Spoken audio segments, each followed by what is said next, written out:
Sa General Santos City, mahigit kalahating milyong pisong halaga ng umano'y smuggled cigarettes ang nakumpiska ng mga otoridad sa ikinasang operasyon ng Criminal Investigation and Detection Group sa Barangay Lagaw. Arestado naman ang 2 sospek sa operasyon. Ang blotter sa report.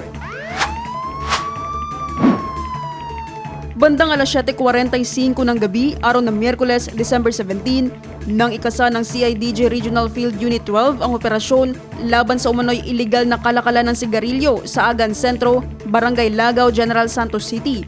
Katuwang ng CIDG sa operasyon ang Territorial Police Unit at ang Bureau of Customs Region 12.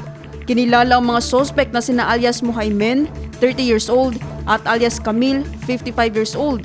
Pinuri rin ng pamunuan ng CIDG ang pamumuno ni Annie Langkay, Regional Chief ng CIDG Regional Field Unit 12, kasamang iba pang katuwang na ahensya ng pamahalaan sa matagumpay na pagkakasamsam ng mga umano'y smuggled tobacco products at pagkakaaresto sa mga sospek.